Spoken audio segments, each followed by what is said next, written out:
I'm Evelyn Lee. And I'm Janine Chastain. We're collaborating on curated conversations to explore how the industry of architecture is changing.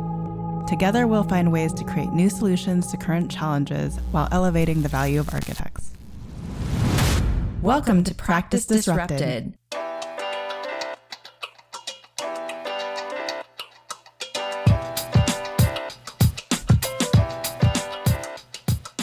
Hello, listeners. Hello, Janine. Hi, Evelyn. Hi, Disruptors. In today's conversation, we've invited my colleagues from Slack to join us to revisit a conversation on the future of workplace culture.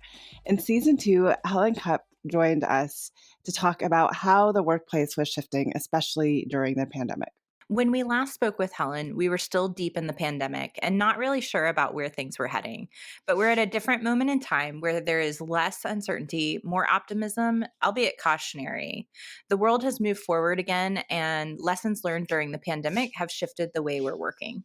So we've brought Helen back, as well as Chrissy from the Future Forum. And the Future Forum is a consortium focused on building a way of working that is flexible, inclusive, and connected. Most importantly, it attracts and retains top talent. Many leaders in the AEC space want to know how to do this and increase diversity within their firms as well.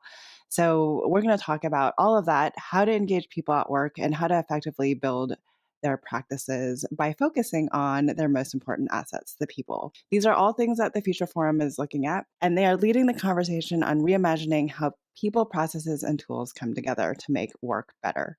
They also recently published a new book, How the Future Works, leading flexible teams to do the best work of their lives. We'll be touching on this a bit during the episode, and I picked up this book earlier this summer, and it's been part of my summer reading list. So I'm very excited to dive into a lot of the lessons learned in their research. So we will drop that book in the show notes. I'm really super excited to jump into this discussion, and there's a lot to learn and a lot to cover. So welcome, Helen and Chrissy. Thanks for having us. Thanks for having me back. We are so glad to have you back. We always open or start off each episode by asking our guests, we've obviously done a little bit of an introduction. Tell us about you, your role at the Future Forum, and then if you could cover a little bit more about what the Future Forum is doing right now, that would be great.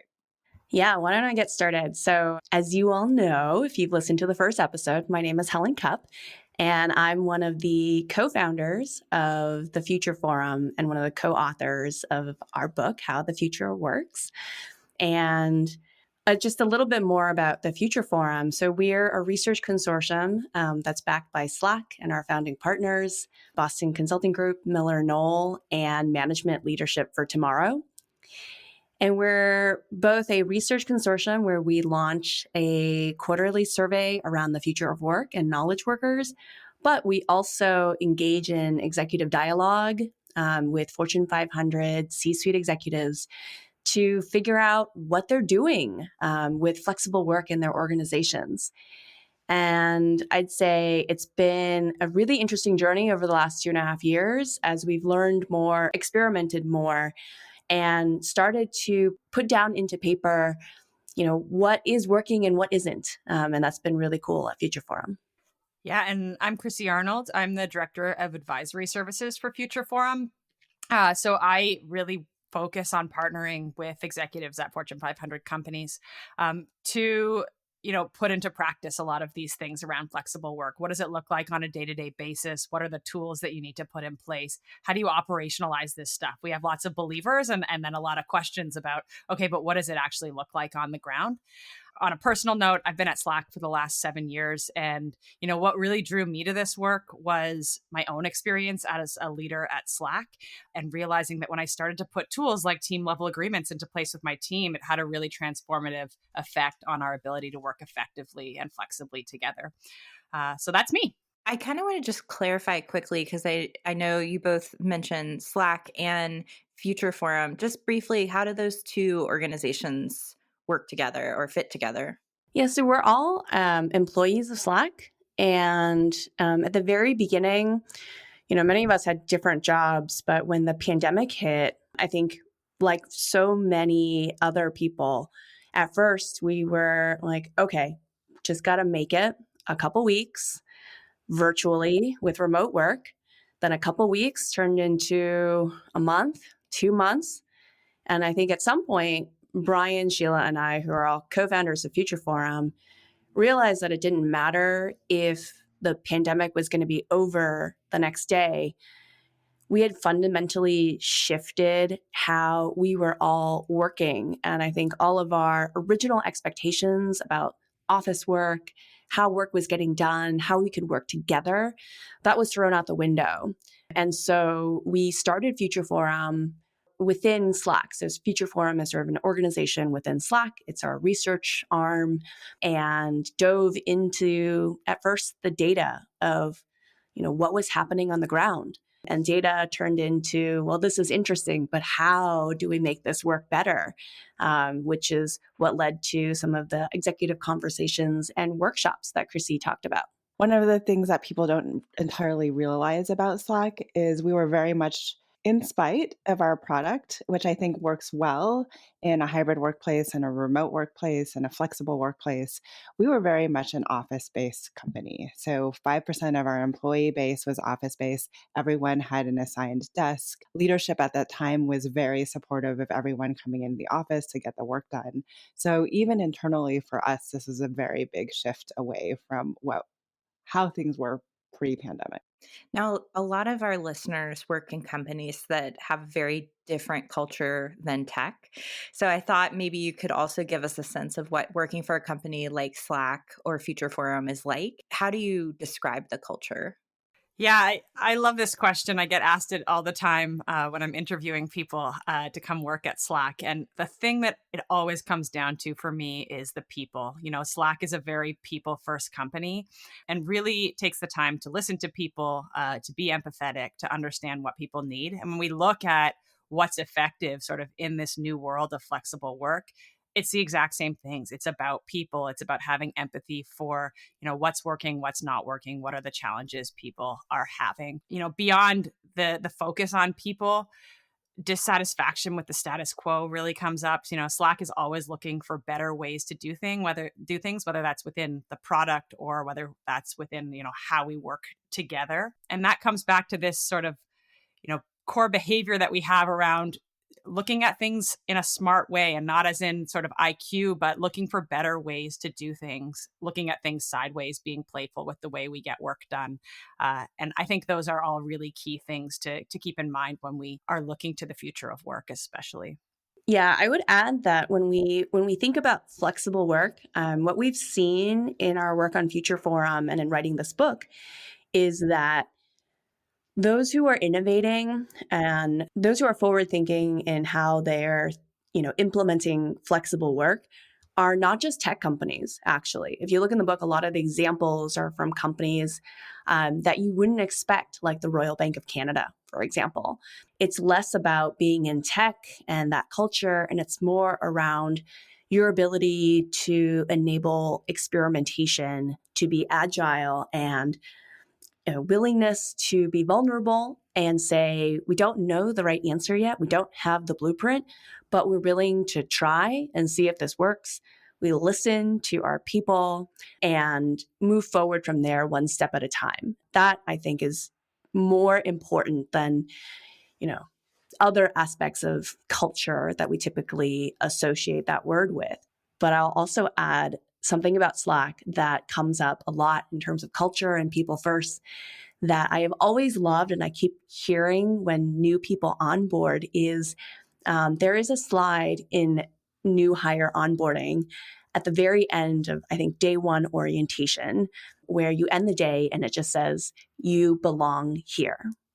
And in many ways, it's just so powerful for people to see that and for a company to say that and focus on like their people and to acknowledge that they belong here and build that empathy. So that is a good Slack example that I feel like has been very powerful over the last 6 years that I've been here. So one of the most, I think, impressive things about the research that Future Forum is doing are these pulse surveys that come out quarterly. Is that correct? It comes out quarterly. Yep. So what's great about the pulse survey, and I'll let Helen and Chrissy talk a little bit more about it, of course, is that it's a quarterly survey that's like literally taken the pulse on what knowledge workers have felt about where they are currently over the course of the pandemic and how that has evolved and how that has changed.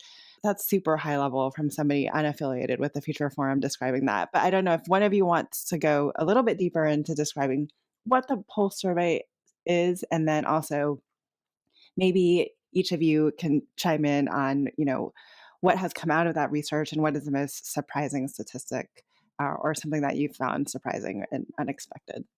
Evelyn, you're not totally unaffiliated with Future Forum and the data and the pulse, for what it's worth, for our readers. We pull a lot of Evelyn's expertise in thinking about space and space in a new way for future of work. But what you said is true. So the Future Forum Pulse is a quarterly survey of knowledge workers all around the world. We survey over 10,000 knowledge workers every quarter. The big thing we do is we ask a lot about how, their employee preferences for flexible work and for work in general is shifting. But it's also an opportunity for us to look at what sort of practices are and are not working. We try to understand different factors of work, like sense of belonging, productivity, satisfaction with your overall work environment. And we look at how different aspects of work, different practices shift and change how employees are experiencing some of those factors. So, for example, like more flexibility tends to improve, all dimensions of the work factors like productivity, focus, and sense of belonging even. And so the pulse has been really powerful in us just digging deeper around flexible work and understanding what is and isn't working. I will say the single most surprising thing for me that came out early in our research and our data is that, most of the conversation, even now, around flexible work tends to be oriented around flexible location. So work from home versus work from the office. But our data shows that while that's important, over 3/4 of people want flexible location, almost everyone wants flexibility in their schedules. So time matters more than place. And when you think about it, I think that's a little bit more obvious than I would have originally thought, because if you're working from the office or from the home, if you're in meetings 9 to 5, back to back every single day, that's not the flexibility that you want. And it actually doesn't matter if you're working from a coffee shop or your house. You still feel not in control of your time and your work. And what people are looking for is just a lot more autonomy over their day. And so flexible schedules points to that. How do you give people more focused time, more ability to, take control of their day, do things that they need to, like drop the kids off, or, integrate some of a better balance with work and life, get things done, and still collaborate with their colleagues. So that's always been sort of surprising and one of the biggest findings, I think, from our research. Yeah, for me, when I think about it, this notion of sense of belonging often gets conflated as well with sort of culture within an organization. It's really top of mind for people right now. And there's this concern out there that, people are going to experience less sense of belonging with our company if we're not together in an office. I think the most surprising thing for me has been that the data has actually dictated the opposite. That sense of belonging for all groups has increased over the course of the pandemic, particularly so for Black, Hispanic, and Asian American employees. Early in the pandemic, when we started to see trends around that, we were quite surprised by it. And we went to Brian Lowry, who's a professor at Stanford, to ask, what was up with this? Why are we seeing these trends? And he actually wasn't surprised at all. He said, well, of course, there's There's no need to code switch. We've talked about this as like the psychological commute into the office. What's required of you to change from, your home environment where you're comfortable, where you're able to work as you are and fit into a different environment that maybe feels less at home to you. Beyond that, I think about it for myself as, a working parent. I feel a much greater sense of belonging with my team because we're intentional about the time we spend together. I no longer have to, go into the office and rush to get out to pick up my kids, miss out on happy hours, miss out on the social events where people are building that sense of connection.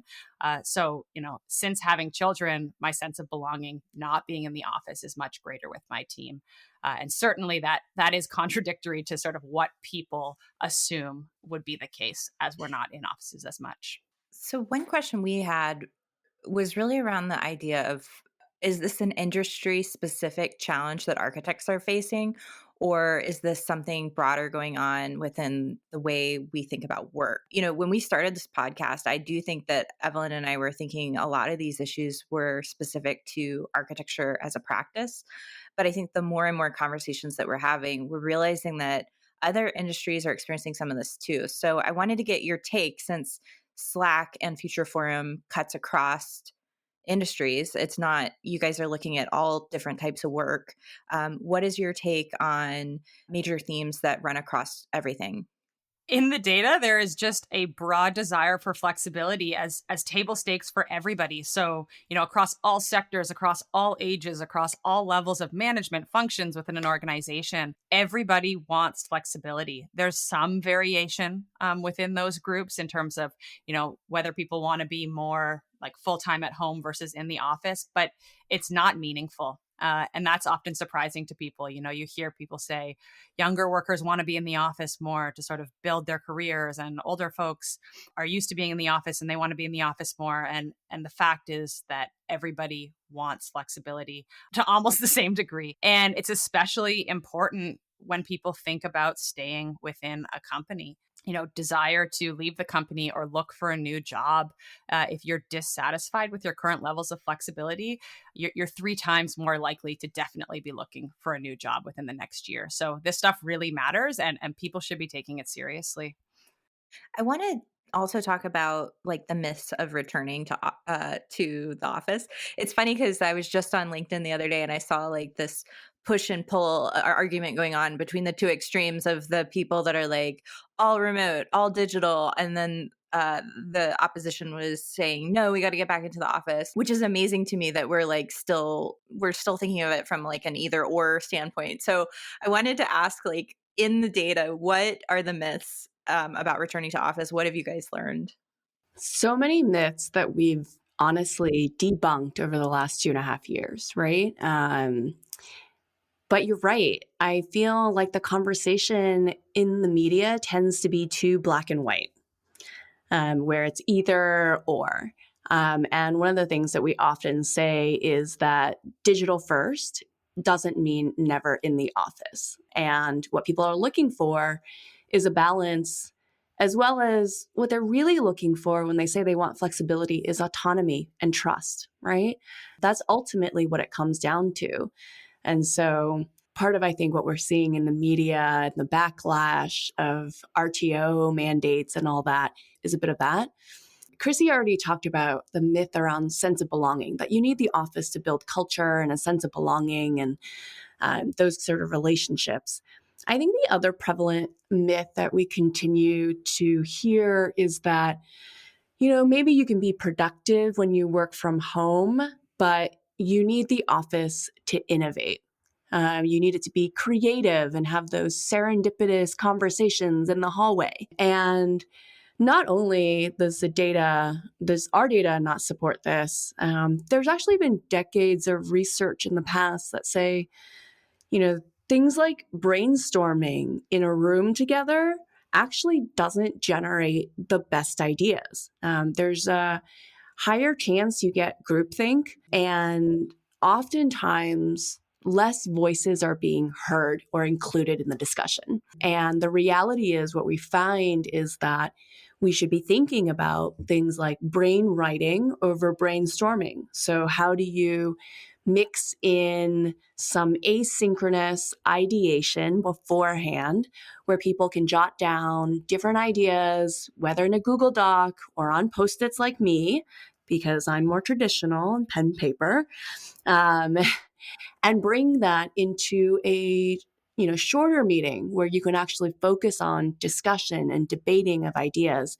That tends to be much better for coming up with really great ideas, as well as ideas that you wouldn't typically have generated together.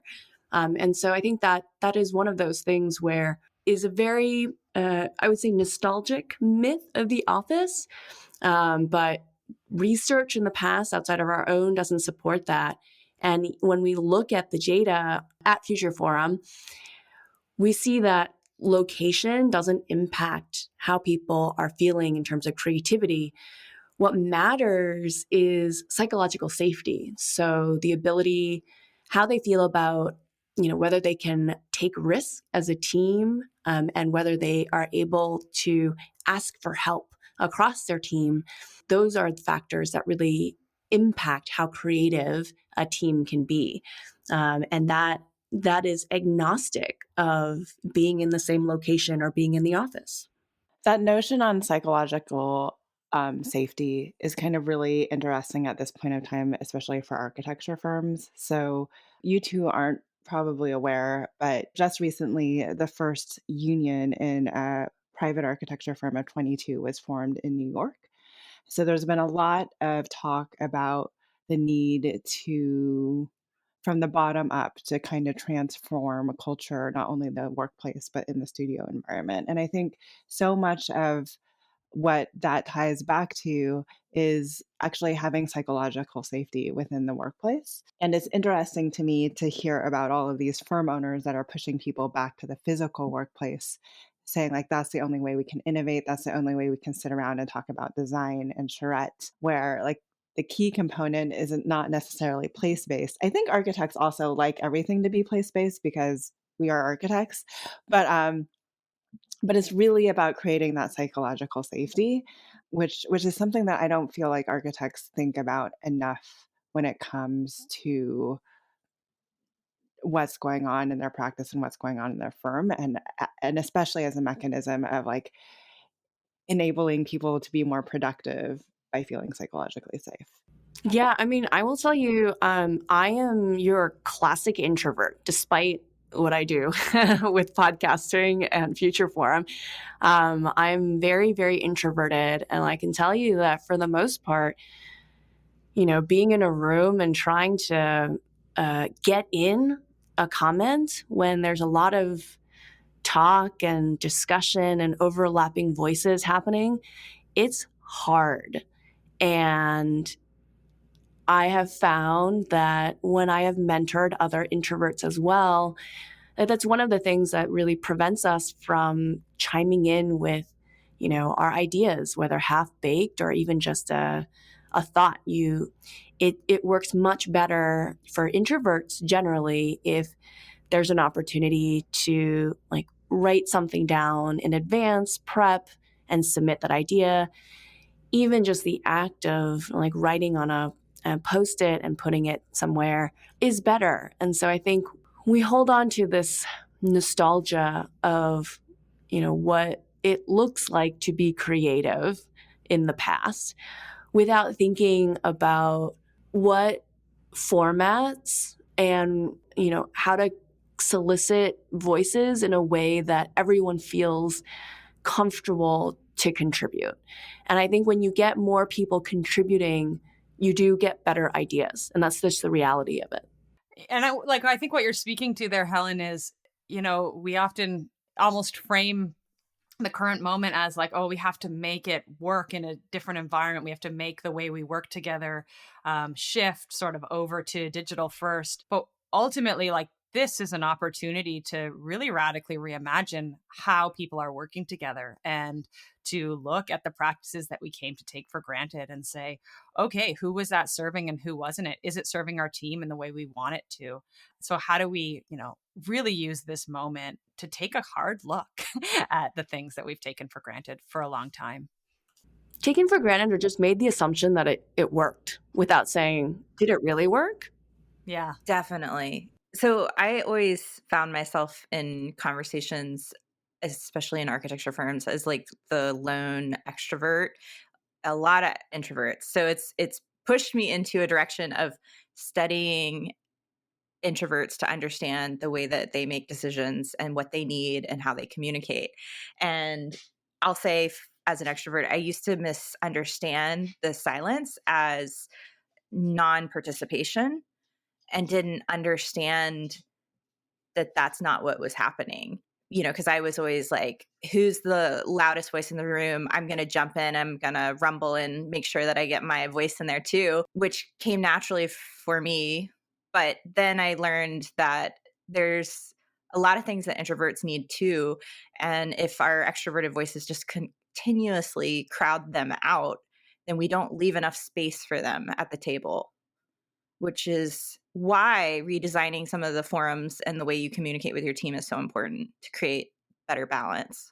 Yeah, and we're right now we're talking about one dimension, right, of personality, which is introversion, extroversion. But think about neurodiversity. Think about just the context that everyone brings outside of the workplace and how that impacts how they show up and what they need. I think you're right. Where introversion, extroversion is an easy one that are broad buckets to kind of address, but each individual brings to the table different needs and the best ways in which they work. And it's an opportunity for us to say, how can we make it so that we are pulling the best out of everyone? And I think that comes back to all of these initiatives around diversity and equity and inclusion too, right? Because as you begin to add more diverse individuals to your organization, your business, that means that you're going to be dealing with added complexities of how information sinks in, how they process information, and then kind of how they report out as well. So we covered a lot around flexibility. And actually, one of my pet peeves is when organizations tend to stop their return to work conversation with how many days we're going to be in the office. So I'm trying to sit here as a listener to the podcast and they're like, okay, well, people want flexibility, but does that mean unlimited flexibility? Like how do we truly make flexibility work in a way that's meaningful to the organization? Yeah. Most people don't want unlimited flexibility, whether that's about location flexibility, whether that's about schedule flexibility. What they want is flexibility within a framework. They're looking for predictability so that they know, when am I expected to be where? And then how do I maintain autonomy over the rest of my time? So, there's sort of two elements here, I would say. On the location side, we said it before, digital first doesn't mean never in person. But if we're going to come together, we need to have a purpose for gathering. It doesn't make sense to arbitrarily say we need to be together 2 days a week in the office and then to go in, spend all that extra time commuting and spend the whole day sitting on Zoom. Like, that's really frustrating for employees. I had the experience recently where I chose to go into an office and, I burned an hour and a half on the commute each way and $30 or $50 for parking downtown. And, I was there because I wanted to be. And I thought, wow, if I was forced to be here, that would be so frustrating. So really thinking about what's the purpose for us coming together if we're going to do that? And what are you going to get out of it? And then on the schedule flexibility side, one of the tools that we found really effective comes from Dropbox, actually, this idea of core collaboration hours. So what are the hours that you're expected to be available for synchronous work with your team within the day? And sort of where can we have that sort of more bursty conversation where, we might come up with new ideas, we can build off one another. And then the rest of the time, when I'm not expected to be there, when my team doesn't have that expectation, is mine. And so if I want to work after the kids go to bed at night, that's fine. I'm not letting anybody else down. If I want to take my dog for a walk during the day, that's fine. So this notion of what are the hours that we are all going to agree to work together. For us, we do 9 a.m. to 1 p.m. We've got people on the East Coast on our team. So I know that those are the hours I need to be available for meeting. I want to be responding more quickly in Slack. And then the rest of my time is mine. Helen, what would you add there? That core collaboration hours is not your work day, is not 9 to 5. I think that is an important point for us to remember.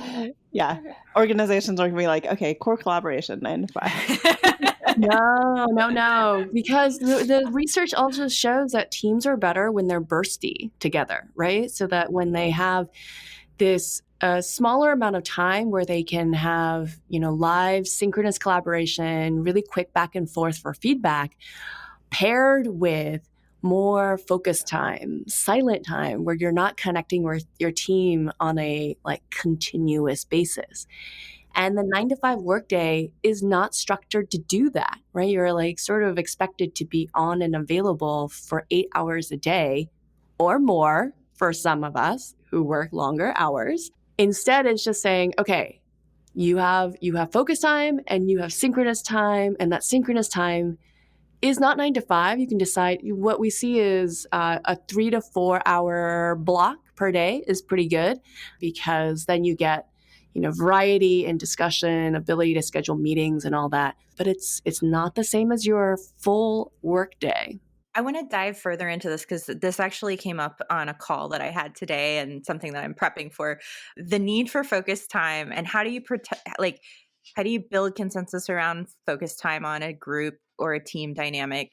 And then how do you protect focus time from all those avalanche meetings that end up inevitably oh, maybe, I do have free time. Maybe I should take this meeting during that time. What are some quick tips you can share with our audience? I think ultimately where this stuff works is when there is agreement within the group about what's expected and what we're going to try. And coming back to Helen's earlier points, this is about experimentation. You don't have to put something in place and say, this is how we're always going to do it.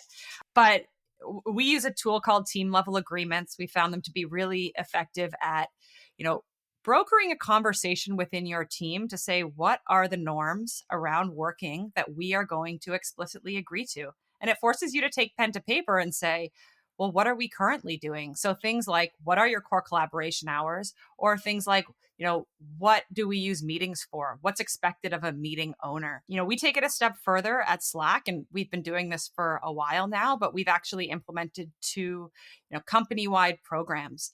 So we have a Focus Fridays program, and the expectation is that on Fridays, there are no internal meetings at Slack. And at different levels of the organization, this might look different. Of course, if you're a senior executive and you need to have an important meeting, that's okay.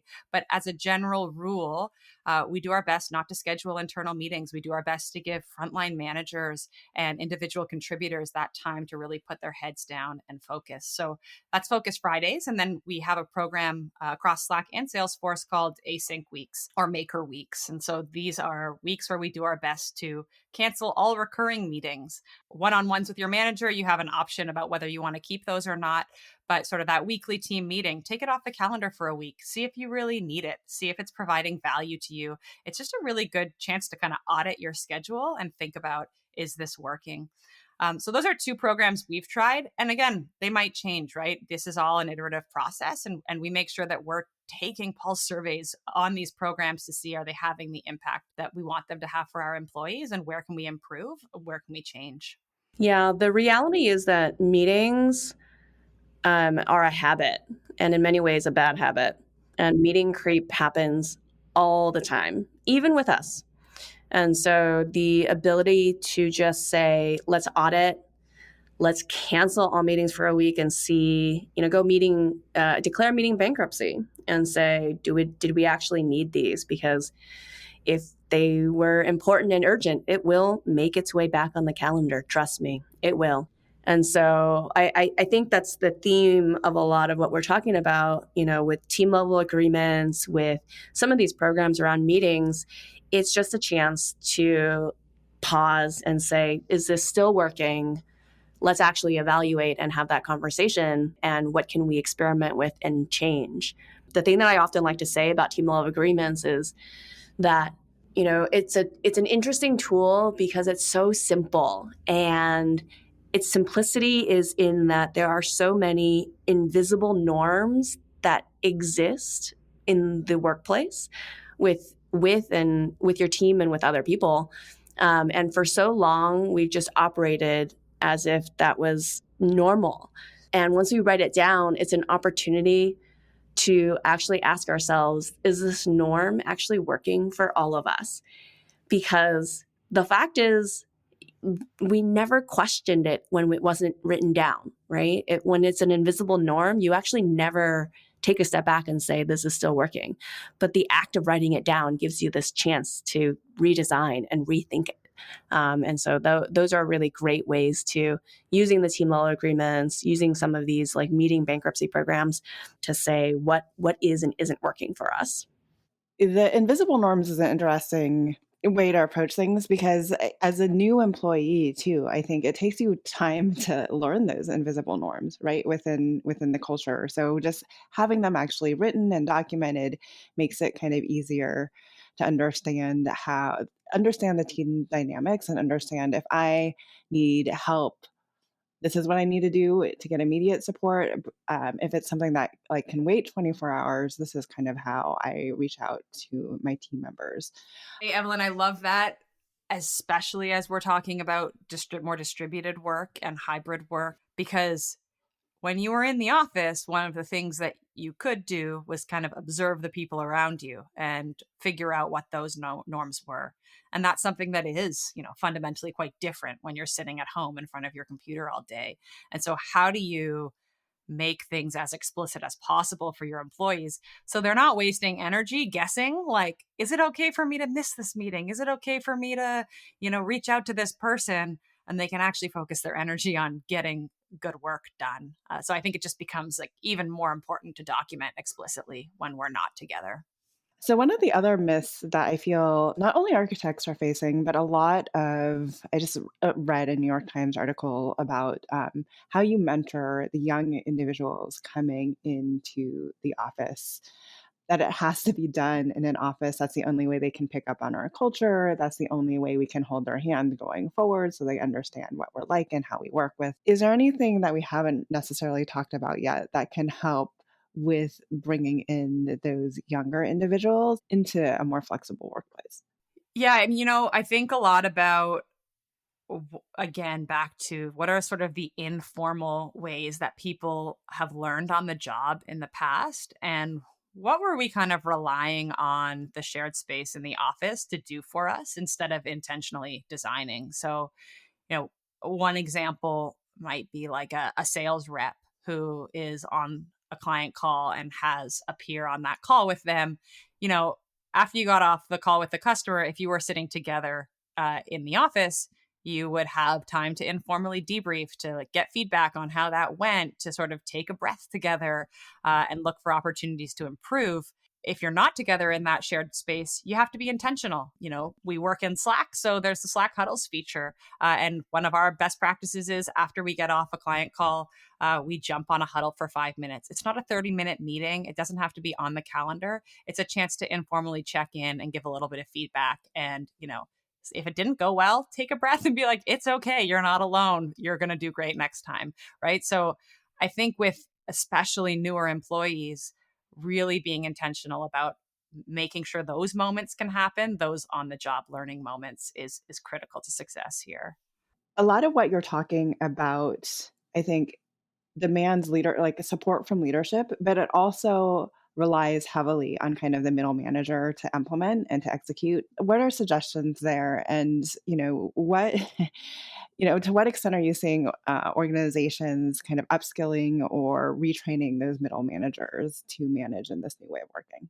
I think that more organizations need to be doing more to support their middle managers. Middle managers as a group, even pre-pandemic, were undersupported in terms of when you think about like what are the expectations of the job and what's the right training, what's the right support from a peer perspective to really shine as a manager. And this is especially true because over the last decade, right, the role of a manager has shifted so much, and even more so during the pandemic, from the traditional, role of gatekeeper, task tracker, delegating work, to being more of that sort of empathetic coach and leader. And we haven't helped enough people make that transition. You go from being great at your job to now having to like help your team build connection, build relationships, navigate things that are happening in the world in terms of our society, the news, etc.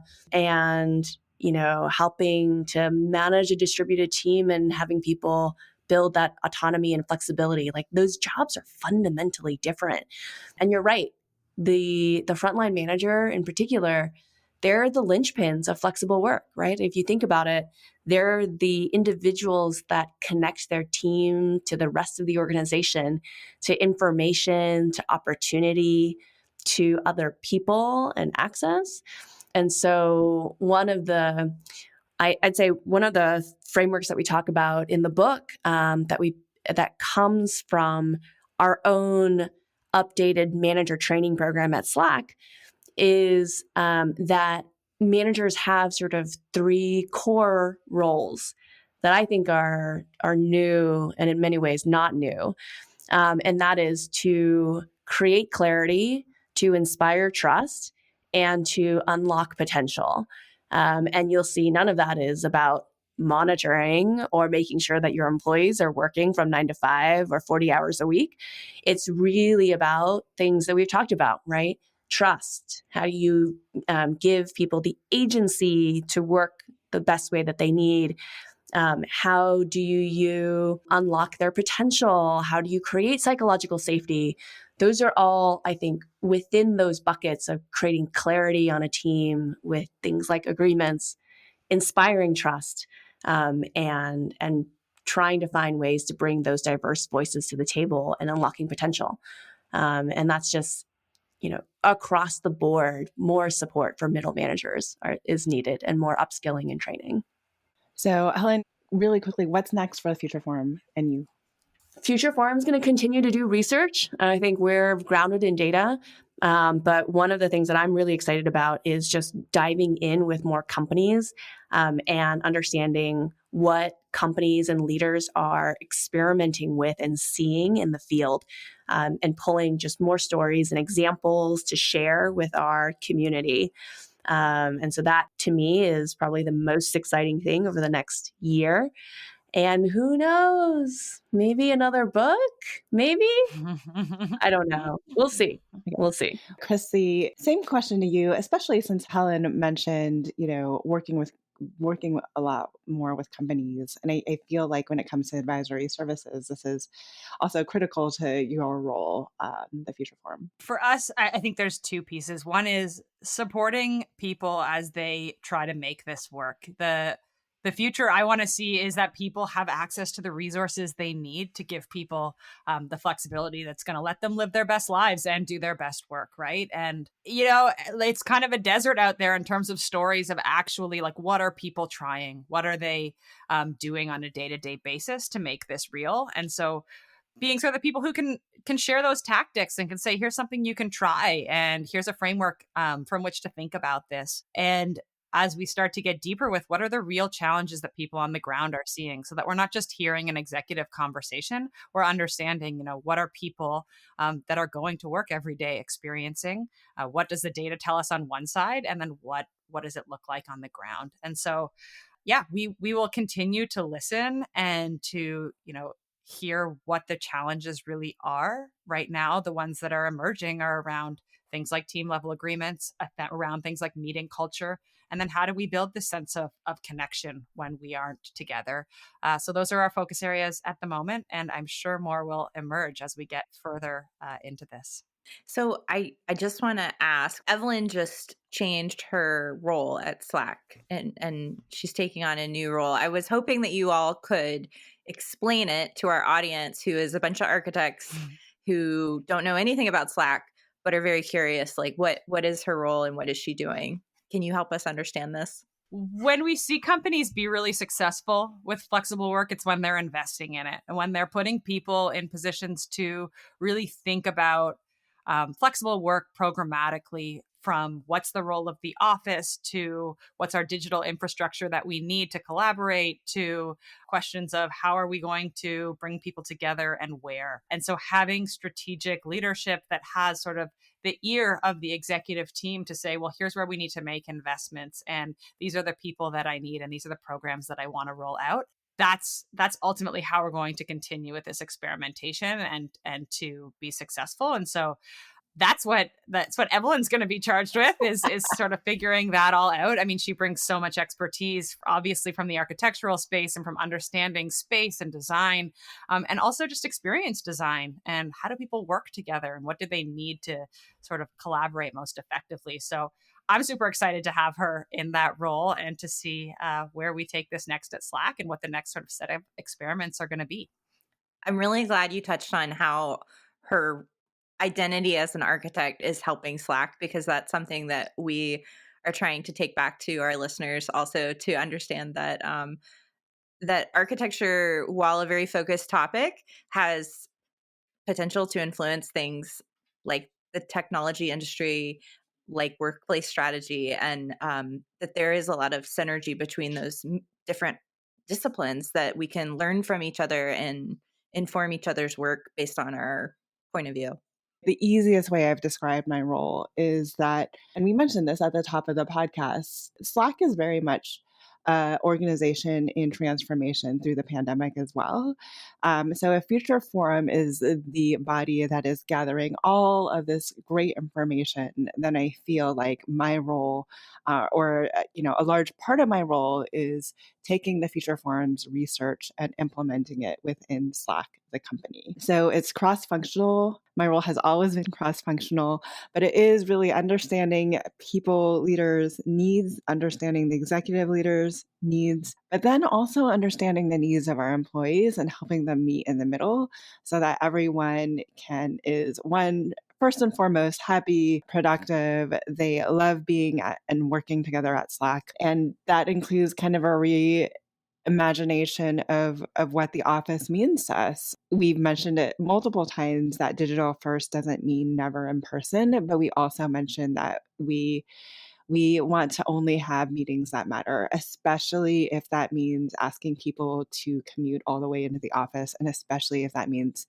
asking people to fly, right, and spend time with us in San Francisco overnight or in one of our number of other offices where Salesforce is located. So all of that, helping up-level our managers, helping design meetings and the offsite is a new onsite, helping design meaningful onsites so people don't leave meetings saying, oh, I could have just done that from home at Zoom. I feel like that's like the absolute worst feeling after being called into the office.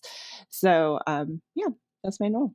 With that idea in mind, I'm going to ask you both this final closer question, which is about the fact that we're talking about a lot of change. And Evelyn, you mentioned implementation.